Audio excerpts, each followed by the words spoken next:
શું ભાવ 10 10ના એક પેકેટ 10 વાળા.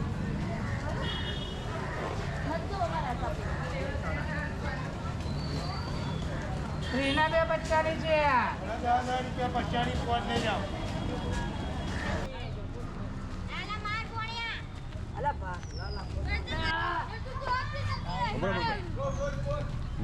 એક જ મિનિટ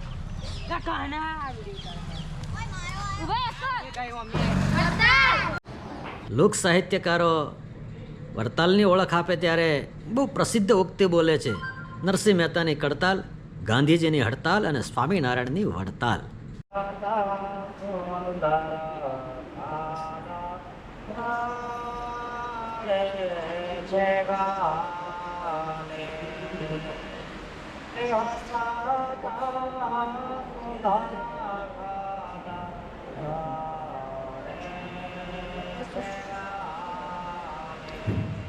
દુનિયાભરમાં યાત્રાળુઓ દર્શન કરે છે, પરંતુ ભગવાન સ્વામિનારાયણે સ્વયં જ્યાં ગ્રંથનું આલેખન કર્યું એવી ભૂમિના દર્શન કરવા એટલે એને વડતાલ જ આવવું પડે. વડતાલમાં હરિમંડપ જ જવું પડે છે. વડતાલ વિશેષ એટલા માટે છે કે વડતાલ પાસે અતીતની અનેક સ્મૃતિઓ આજે પણ જીવંત છે. ચરોતરનું વડતાલ વારસે મળ્યું ગામ, અદ્ભુત ગામ છે. આધુનિકીકરણની સાથે વૈભવી વારસો છુપાયેલો છે. સરસ માર્કેટ છે, માર્કેટમાં જૂના પેઇન્ટિંગ છે, સ્વામિનારાયણ ભગવાનનું મુખ્ય ધામ છે. આવો નિહાળીએ વડતાલને.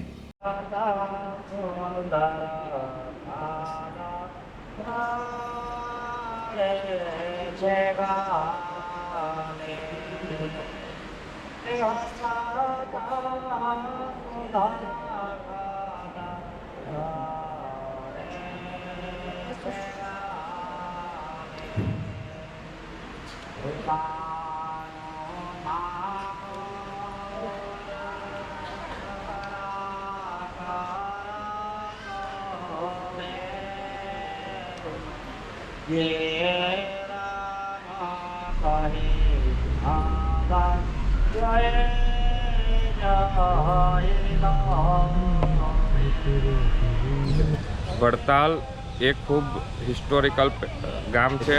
વડતાલના લોકો દેશ વિદેશમાં પણ રહે છે. London, America, Australia, Canada, New Zealand.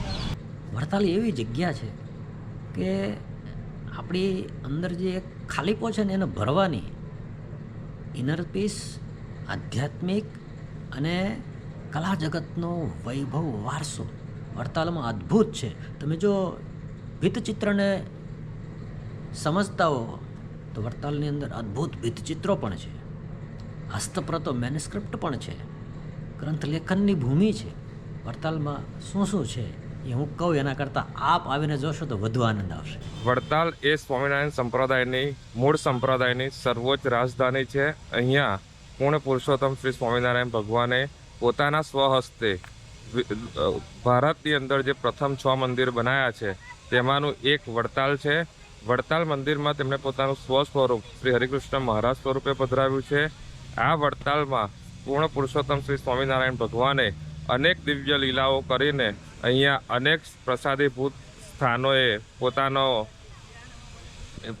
દિવ્ય લીલાઓ દ્વારા અહીંના હરિભક્તોને પોતાનો સ્વામિનારાયણ ભગવાનના પ્રગટપણાનો પરિચય કરાવ્યો છે. એવી આ દિવ્ય અને તપોભૂમિ છે. વડતાલ તો ખૂબ સારું છે. બધા અહીંયાના લોકો બી સારા છે. વડતાલની અંદર બધા શ્રદ્ધાળુઓ આવે છે અને અહીંયા ધંધા પાણીમાં બી રિક્ષાવાળાને બધાને આમ વ્યવસ્થિત ધંધો પાણી બી થાય છે. તમને આમ બહાર રહેવું ગમે કે વડતાલ? મારું ગામ રાવલી છે પણ અહીંયા હું મોસ્ટ ઓફલી આખો દિવસ વડતાલમાં જ રહું છું. વડતાલના લોકો કેવા? વડતાલના લોકો બહુ ખૂબ સારા છે. અહીંયાનું વાતાવરણ બી તમે જુઓ તો સાંજનો એક નંબર લાગે. તમને આમ 2 કલાક બેસવાનું મન થાય. વૈકુંઠથી રૂડી મસ્ત વાક્ય છે. વૈકુંઠથી રૂડું વડતાલ. આ વડતાલ એ ચરોતરનું એક તળાવોથી શોભતું ગામ છે. કેદારનાથ તળાવ છે, ગોમતી તળાવ છે, ગોપી તલાવડી છે. ઘણા બધા તળાવો આ વડતાલની અંદર છે. વડતાલની અંદર દરેક જ્ઞાતિના લોકો છે. વડતાલની અંદર દરેક ધર્મના લોકો છે.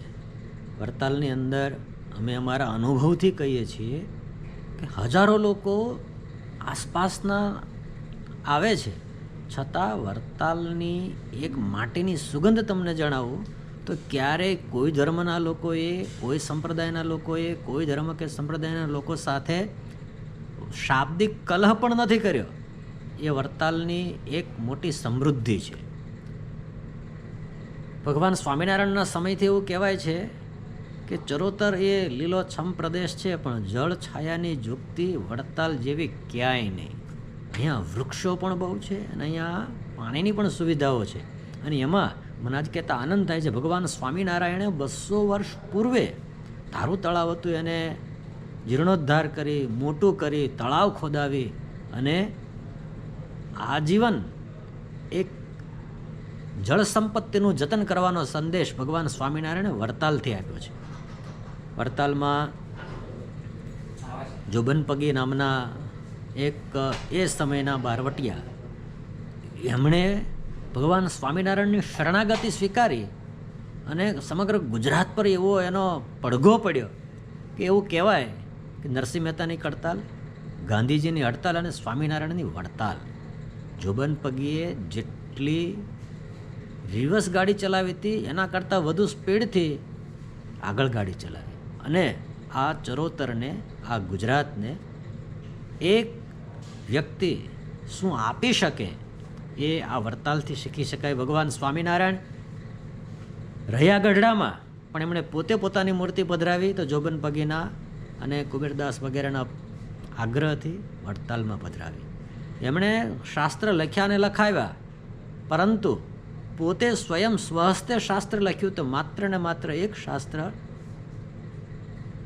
શિક્ષાપત્રી લખ્યું ને એ પણ વડતાલમાં લખ્યું.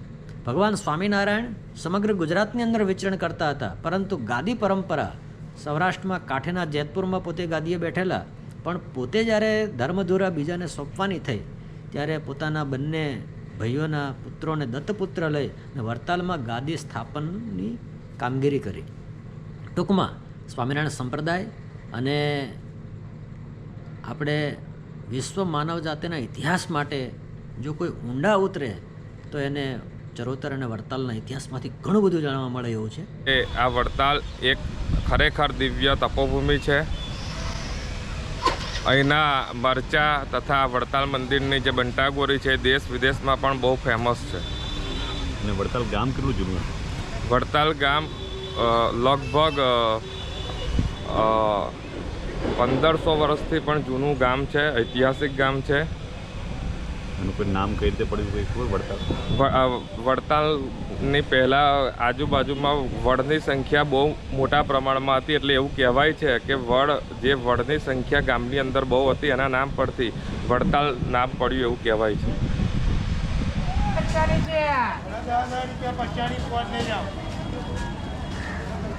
આજે આવવાના હો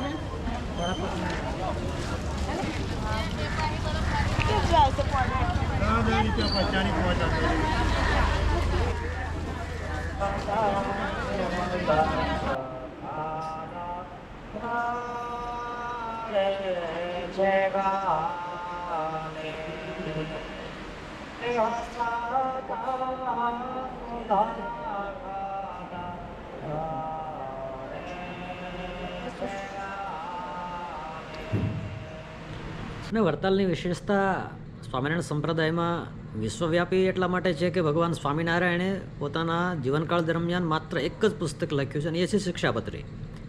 આપ જોઈ રહ્યા છો એ શિક્ષાપત્રી લેખનનું સ્થાન છે હરિમંડપ. ભગવાન સ્વામિનારાયણ અહીંયા રહેતા અને શિક્ષાપત્રી ત્યાં લખી છે. દુનિયાભરમાં યાત્રાળુઓ દર્શન કરે છે, પરંતુ ભગવાન સ્વામિનારાયણે સ્વયં જ્યાં ગ્રંથનું આલેખન કર્યું એવી ભૂમિના દર્શન કરવા એટલે એને વડતાલ જ આવવું પડે. વડતાલમાં હરિમંડપ જ જવું પડે છે. વડતાલ વિશેષ એટલા માટે છે કે વડતાલ પાસે અતીતની અનેક સ્મૃતિઓ આજે પણ જીવંત છે. અને લોક સાહિત્યકારો વડતાલની ઓળખ આપે ત્યારે બહુ પ્રસિદ્ધ ઉક્તિ બોલે છે, નરસિંહ મહેતાની કડતાલ, ગાંધીજીની હડતાલ અને સ્વામિનારાયણની વડતાલ. સ્વામિનારાયણ એટલે વડતાલ અને વડતાલ એટલે સ્વામિનારાયણ. આ સંપ્રદાયનો પર્યાય બની ગયેલું વડતાલ છે. આ કોઈ નાની સૂની ભૂમિ નથી, દૈવી ભૂમિ છે, તીર્થભૂમિ છે, મોક્ષ ભૂમિ છે. જય સ્વામિનારાયણ.